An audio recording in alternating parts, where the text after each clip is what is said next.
Compassion also plays a crucial role in building and maintaining social connections. It fosters trust, cooperation, and a sense of community.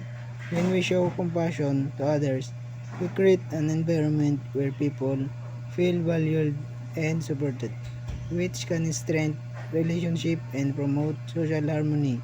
In a world where there is often division and conflict, compassion can be a powerful force for bringing people together and creating positive change.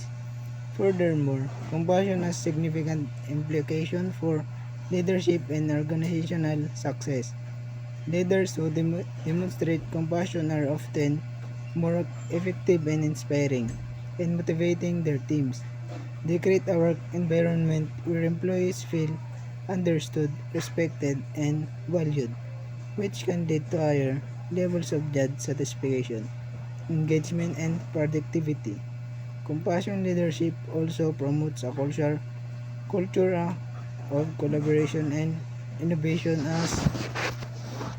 as people are more willing to share ideas and work together towards common goals. In summary, compassion is a complex and deeply enriching quality that involves recognizing and understanding the suffering of others, feeling empathy for their plight, and taking action to help alleviate their plan. It is an active and dynamic process that benefits both the giver and the recipient, promoting well-being, social harmony, and personal growth. By cultivating compassion in our daily lives, we can create a more connected, supportive, and thriving world. Common discernment, the practice of collective decision making too.